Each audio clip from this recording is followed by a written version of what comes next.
Will BYU drop below Utah anywhere? I know that sounds like a crazy question. It sounds totally asinine, okay?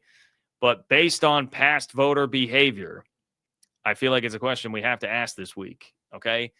BYU lost by 22 at Texas Tech. I assume you know that by now, 29-7. Go back and listen to the live stream that I did on Saturday right after the game if you want more in-depth thoughts on that game. Now, I said on that live stream, BYU, don't be shocked if they drop to like 14 after this, okay? I said that I was not thinking about where Utah was at all in the rankings. It was based solely on the fact that earlier this year when Texas Tech went on the road to play the defending Big 12 champs with a backup quarterback and lost by 4, they dropped from 7 to 14. So we have seen a precedent, and that is the Texas Tech team that I just talked about earlier tonight is the team that has garnered legitimate respect. People are buying. People have accepted that Texas Tech is a legitimate playoff entity, and that is that team, okay, playing with its backup quarterback. So now BYU goes and gets smoked by 22 playing with starting quarterback Bear Bachmeier.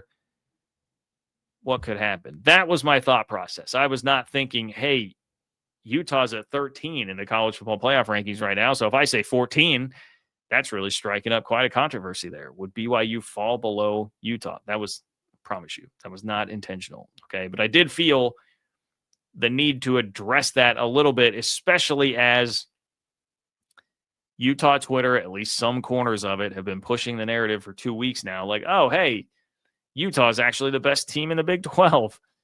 As ridiculous and crazy as that sounds, right? But, I mean, you do have the computers that love them, right? SP Plus having them in the top 6 and just 2 spots behind Texas Tech, like very close there. A lot of these computer numbers love Utah because they're beating everybody by 30 plus, literally. When they win games, they win by 30 plus. So that's been out there. That was not meant to be playing into all that. I promise you, I promise you, I promise you. And I realize how crazy it sounds to even like bring this up, man, because if you're at tail of the tape right now, okay, tail of the tape, BYU has 1 less loss than Utah. BYU also has a head-to-head win over Utah. And if we're even comparing the loss to Texas Tech, right, the common denominator loss that they have, Utah lost by 24 at home to Texas Tech when Tech had to play with its backup quarterback. BYU lost by 22 on the road playing against Texas Tech's starting quarterback. Okay? So there's like, it's just check. BYU's got the checks. So how could you possibly justify BYU being below Utah? You really can't. Okay? You can't. So I will be interested to see how far BYU does actually drop. Utah being there puts a legitimate like floor on it because the committee can't do that, man. Right? I mean, right? Like they can't. You can't. I don't know. They would be going with good luck to Mac Rhodes, playoff selection committee chair from Baylor. Good luck to him trying to explain that away if that actually happens. But I think that does put a legitimate floor on it. And if you're curious what the AP poll did, they came somewhat close here, but not all the way. Now, they also had Utah at 17. So the AP poll had, because of what they did last week, a little more flexibility in what they could do in terms of punishing BYU for this loss. So BYU drops to 12, which actually, I mean, BYU staying ahead of Vanderbilt, Georgia Tech, and Utah. Hey, I'll take that. I know it's frustrating to see BYU behind a trio of 2-loss teams in Notre Dame, Texas, and Oklahoma. I think you can just take one look at those brands and be like, well, I see why this happens. Those are 3 of the most powerful brands in the sport, but it is what it is. You're still 3 spots ahead of Utah. Okay, 3 spots ahead of Utah. Utah ahead of Miami. I like that. Anyway, the AP poll did not go down that road. All right. Thankfully, I am able to share that with you that the AP poll did not go down that infuriating road. But what about my power rankings? What about the open for business Big 12 power rankings here? Okay. Let's check that for you. I have that answer for you. BYU is not behind Utah. There's a surprise. You can see it on the graphic there. Texas Tech jumps into the number one spot definitively by handing BYU its first loss of the season.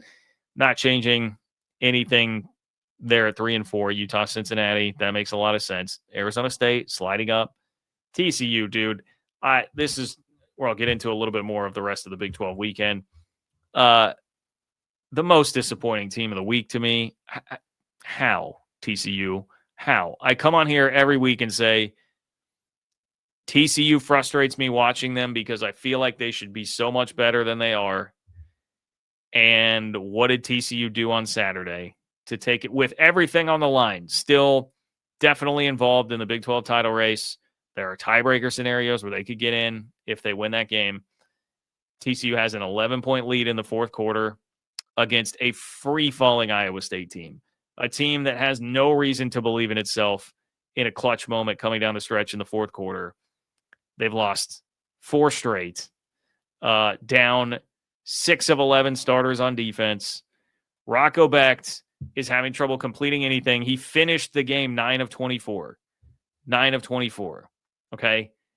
And you find a way to blow the 11-point lead and lose the game at home. Like, that to me is like Sonny Dykes football in a nutshell. I understand he played for a national championship. Everything since then, that was such a game that's emblematic of Sonny Dykes TCU football. They are pretty damn talented. But, bro, how do you do that? Well, I'll tell you how you do that. TCU turned it over 3 times. They gave up a punt return touchdown, and they missed a field goal. That's how you do it. And I feel like some kind of craziness is happening every single TCU game like that. You know, I mean, the K-State game, it's a bunch of Josh Hoover turnovers and a ball that he throws behind the line of scrimmage, down the line, out wide, that, you know, gets picked up and run back in for a touchdown. There's always some shenanigans. There are always shenanigans. Hey, kudos to Iowa State. They battled through. I will give them some credit for doing that, man. They have not quit.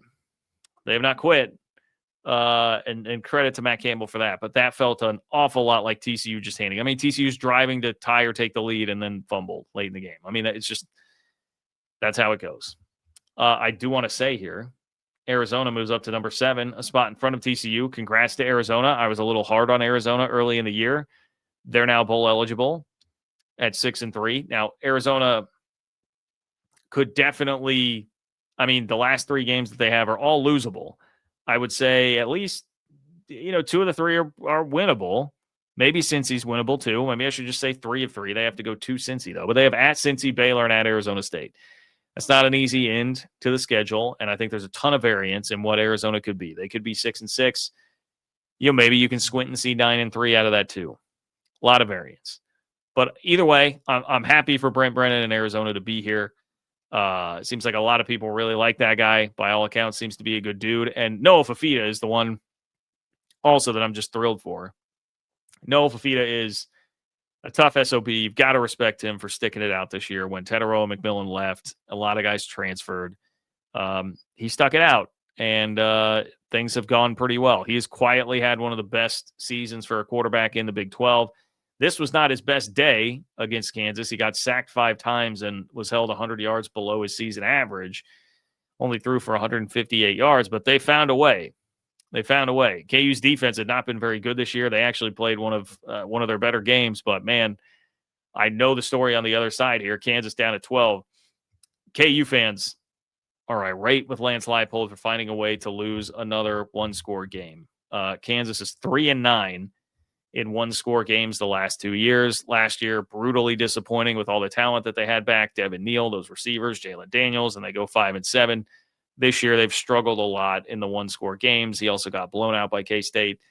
Temperature on Lance Leipold and Lawrence right now, people are pretty hot.